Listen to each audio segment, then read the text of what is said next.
नमस्कार। मैं राकेश गुणवंत ताम्हनकर आप सभी का मेरे इस YouTube चैनल के ऊपर स्वागत करता हूं।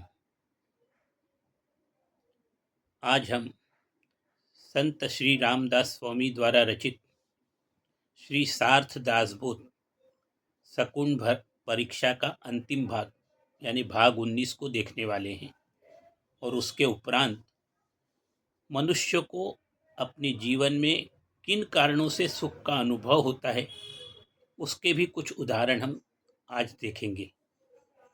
तो चलिए हम अपना आज के पॉडकास्ट की शुरुआत करते हैं संत श्री रामदास स्वामी द्वारा रचित श्री सार्थ दासबोध सगुण परीक्षा का अंतिम भाग। मित्रों, पिछले हमने अपने पॉडकास्ट में देखा था कि मरणासन्न व्यक्ति को कितने अधिक कष्टों का सामना करना पड़ता है, कितने अधिक कष्ट और दुखों का सामना करना पड़ता है। और जब ये कष्ट और दुख वो सहन करता है तब उसको मन ही मन वो सोचने लगता है कि जन्म ही सारे दुखों का कारण है, क्योंकि जब से जन्म लिया है तब से सारी जिंदगी केवल दुखों का ही सामना करना पड़ा है। सुख तो क्षण भंगुर होते हैं, आते हैं और चले जाते हैं।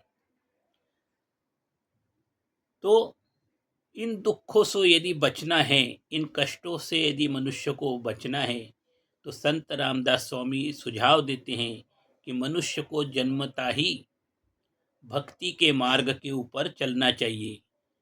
भक्ति के मार्ग से ऊपर चलने से, परोपकार करने से आपको ये असहनीय दुखों का सामना नहीं करना पड़ेगा। तो मनुष्य के जन्म का कल्याण परमार्थ में ही छिपा हुआ है। परमार्थ करने से हम इस लोक में और परलोक में भी अपना अच्छा सुखी जीवन व्यतीत कर सकते हैं। तो इसलिए प्रत्येक मनुष्य को परमार्थ के मार्ग पर यानी ईश्वर भक्ति के मार्ग पर ही चलना चाहिए। तो चलिए आज के पॉडकास्ट की शुरुआत करते हैं। संत रामदास स्वामी कहते हैं कि इस संसार में ये भयंकर वृद्धावस्था को सभी को भोगनी पड़ती है।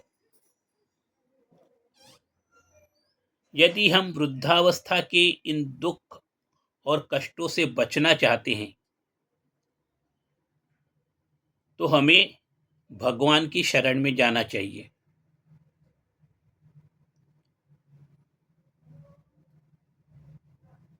भगवान ही हैं जो हमको इन दुखों और कष्टों से मुक्त रख सकते हैं, दूर रख सकते हैं।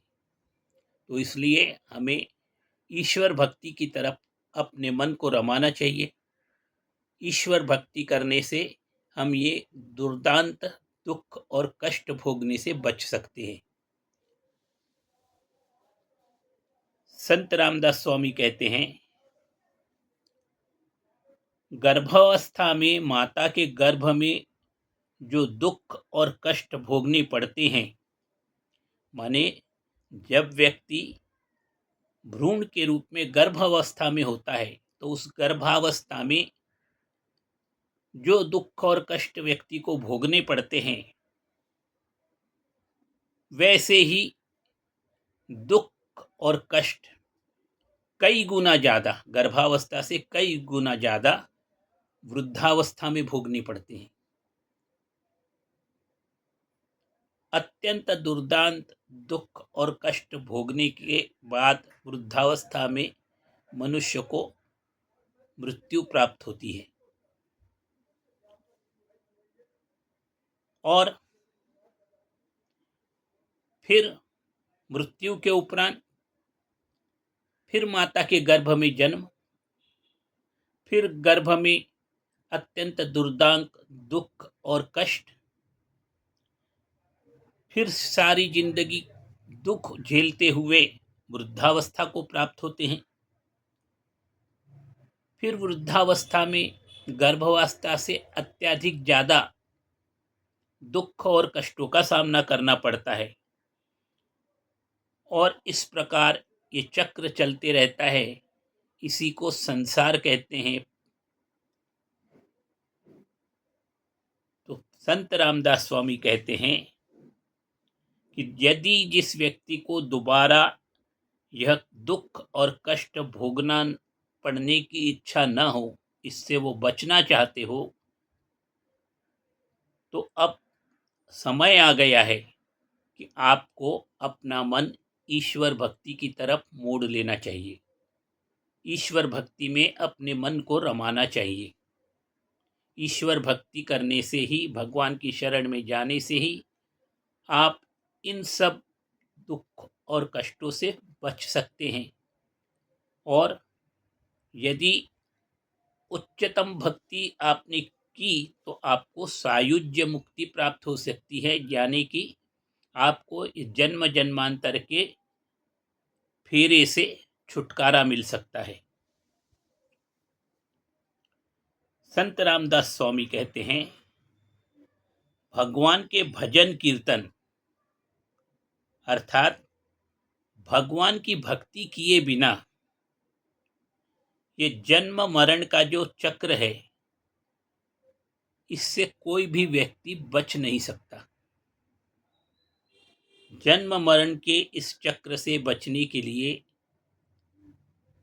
आवश्यक है कि हमें भगवान की शरण में जाना चाहिए और ईश्वर की भक्ति में ही अपने मन को रमाना चाहिए। ईश्वर भक्ति करने से यदि भगवान हम पे प्रसन्न हुए तो हम इस जन्म मृत्यु के फेरे से बच सकते हैं और सायुज्य मुक्ति को प्राप्त कर सकते हैं।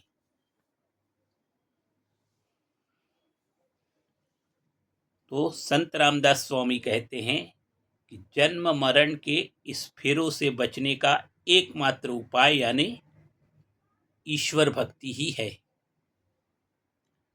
ईश्वर भक्ति के अलावा अन्य कोई दूसरा ऐसा मार्ग नहीं है जिससे आप जन्म मरण के चक्र से बच सकें।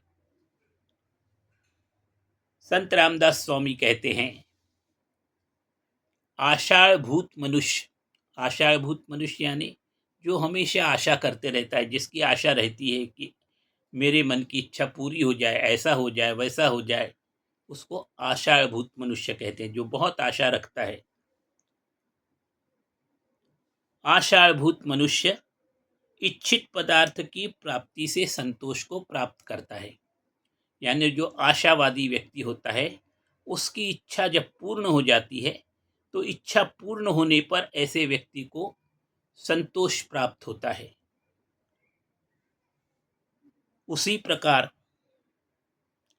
नाना प्रकार के दुखों और कष्टों को सहन करने वाला मनुष्य जब संतों की संगति को प्राप्त करता है तब उसको संतोष प्राप्त होता है।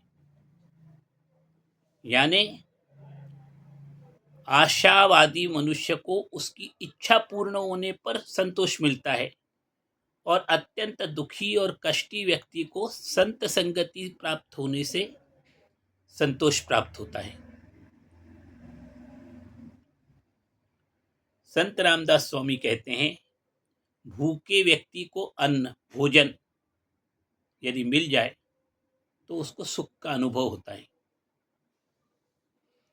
प्यासे व्यक्ति को भरपेट पानी पीने के लिए मिल जाए तो वो सुखी हो जाता है। जो बंदिस्त है, कैद में पड़ा हुआ व्यक्ति है, जब वो कैद से मुक्ति पाता है, बंदी अवस्था से मुक्त होता है, तब वो सुख को प्राप्त करता है। तो ये सुख को अनुभव करने के ये अलग अलग प्रकार हैं। भूखे को भोजन प्राप्त होने से, प्यासे को पानी मिलने से, भरपेट पानी पीने से, और बंदिस्त व्यक्ति को मुक्ति मिलने से, बंदित अवस्था से मुक्ति मिलने से लोगों को सुख की प्राप्ति होती है, सुख का अनुभव होता है। संत रामदास स्वामी कहते हैं, जब भयंकर बाढ़ आई हो और उस बाढ़ में नाव में कोई व्यक्ति बैठा हुआ है और उस व्यक्ति को उस भयंकर बाढ़ में जब किनारा मिल जाता है तो उस व्यक्ति को जो आनंद और संतोष मिलता है वो सुख का अनुभव करता है। ऐसे ही यदि कोई व्यक्ति नींद में है और स्वप्न में उसे भयंकर दुखों से घिरा हुआ है, उस समय यदि उसको कोई जगा देता है तो जागने के कारण उसको सुख का अनुभव होता है, क्योंकि स्वप्न में वो तो अत्यंत दुखों से घिरा हुआ था। जैसे ही जागता है तो उसको पता चलता है ऐसा कुछ भी नहीं है, तो वो एकदम सुखी हो जाता है। यदि कोई व्यक्ति एकदम मरणासन्न अवस्था में मृत्यु के दरवाजे तक पहुंच चुका है और ऐसे व्यक्ति को यदि जीवन दान प्राप्त हो जाए तो वो व्यक्ति अत्यंत सुखी हो जाता है। संकटग्रस्त व्यक्ति को संकट से छुटकारा मिलने पर सुख की अनुभूति होती है। तो अनेक प्रकार के जो सुखों का अनुभव है वो संत रामदास स्वामी ने लोगों को समझाने का प्रयास किया है कि वास्तव में व्यक्ति सुखी कब होता है। तो उसमें से एक ये अवस्था है कि जब मरणासन्न व्यक्ति हो, उसकी मृत्यु बिल्कुल सामने उसको दिखाई दे रही हो, उस परिस्थिति से भी यदि वो जीवित बच जाता है, उसको जीवन दान प्राप्त हो जाता है, तो ऐसा व्यक्ति अपने आप को सुखी समझता है। अथवा जो अत्यंत घोर दुखों और कष्टों से घिरा हुआ है, उस व्यक्ति को जब दुख और कष्टों से मुक्ति मिलती है तो वे व्यक्ति सुख का अनुभव करता है। यदि कोई व्यक्ति अत्यंत गंभीर रोग से पीड़ित है और उसको कोई ऐसा डॉक्टर मिल जाए जो उसको एक उचित दवाई देकर उसके रोग को ठीक कर दे, वो स्वस्थ हो जाए, किसी प्रकार की पीड़ा उसको ना रहे, तो डॉक्टर की उस औषधि को प्राप्त करने से उस व्यक्ति को सुख का अनुभव होता है। संत रामदास स्वामी कहते हैं कि इस संसार में जितने भी गंभीर दुखों का जिसने सामना किया है, जिसने अनेकों प्रकार के कष्टों को भोगा है, ऐसा व्यक्ति परमार्थ के रास्ते पर चलने के योग्य होता है। जिसने अत्यंत दुखों को सहन किया है, कष्टों को भोगा है, ऐसा व्यक्ति ही परमार्थ के मार्ग पे चलने वाला योग्य व्यक्ति हो सकता है। संत रामदास स्वामी कहते हैं, जिस प्रकार जब किसी व्यक्ति को जब जी में आए जो इच्छा हो वो यदि उसकी पूरी हो जाती है तो इच्छा पूर्ण होने पर उसको सुख की अनुभूति होती है। उसी प्रकार दुख और कष्टों से पीड़ित व्यक्ति को यदि कोई संत प्राप्त हो जाए, उस संत की संगति प्राप्त हो जाए, तो वह व्यक्ति भी परमानंद को अनुभव करता है। संत रामदास स्वामी कहते हैं, जीवन में 3 प्रकार के तप बताए गए हैं। ये ताप को त्राप त्रयो की उपमा दी गई है। ताप त्रय उनके लक्षण क्या है, इसको हमके बहुत ध्यानपूर्वक सोचना चाहिए और समझना चाहिए। त्रिविध ताप किसे कहते हैं, इसको संत रामदास स्वामी कहते हैं कि त्रिविध ताप क्या है, कैसे होते हैं, इनको मैं ग्रंथों के आधार पर आपको समझाने का प्रयास करने वाला हूं।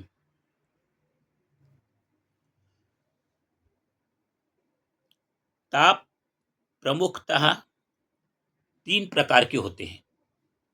एक आध्यात्मिक ताप, आधि भौतिक ताप और आधि दैविक ताप।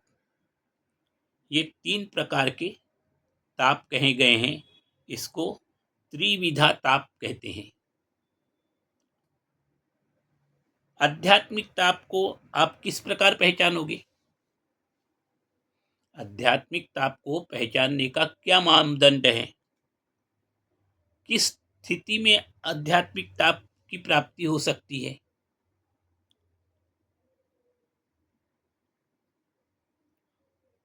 आदि भौतिक ताप किसे कहते हैं? ये किस प्रकार का होता है? तथा आदि दैविक ताप ये क्या है? ये किस प्रकार होता है? इस सब को ठीक प्रकार से समझने की आवश्यकता होती है। संत रामदास स्वामी कहते हैं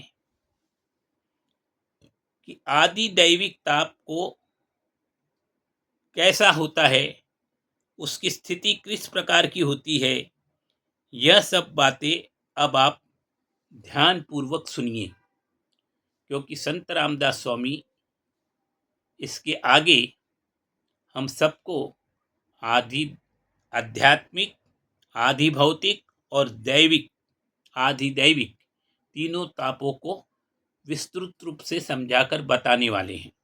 तो चलिए हम सबसे पहले आदि भौतिक, आदि दैविक ताप को समझने का प्रयास करते हैं। संत रामदास स्वामी कहते हैं, आदि दैविक ताप कैसा होता है, उसकी स्थिति किस प्रकार की होती है, इन सब बातों को अब आप ध्यान पूर्वक सुनिए। देह, देह यानी शरीर की रचना, ये शरीर, इस देह, इंद्रिय और प्राण, प्राण यानी मन, देह, इंद्रिय, प्राण यानी मन, इन तीनों के संयोग से हम सुख और दुखों का अनुभव करते हैं, कष्टों का अनुभव करते हैं। ये जो सुख, दुख और कष्टों का अनुभव हम करते हैं, इसे आध्यात्मिक ताप कहते हैं। देह, इंद्रिय और मन यानी प्राण, इन तीनों के द्वारा जो हम सुख, दुख और कष्टों का अनुभव करते हैं, इसको आध्यात्मिक ताप कहा जाता है। तो मित्रों, आज का ये पॉडकास्ट यहीं तक। आपको मेरा ये पॉडकास्ट कैसे लगा, अवश्य कमेंट बॉक्स में जाके अपने कमेंट हमेशा की तरह दीजिए। मित्रों, एक बात का ध्यान रखिए कि सब्सक्राइब करने से पैसे नहीं कटते, अपितु जब आप चैनल को सब्सक्राइब करते हैं तो नया पोस्ट डालते ही वो पोस्ट आपके पास शीघ्रता से पहुंच जाता है। इसलिए मेरे इस चैनल को अधिक से अधिक आप लोग सब्सक्राइब कीजिए और इस वीडियो को आप शेयर कीजिए अपने सगे संबंधियों के साथ, मित्रों के साथ, और आपके जो अन्य प्रिय लोग हैं उनके साथ इस वीडियो को शेयर भी कीजिए। आज का पॉडकास्ट यहीं तक।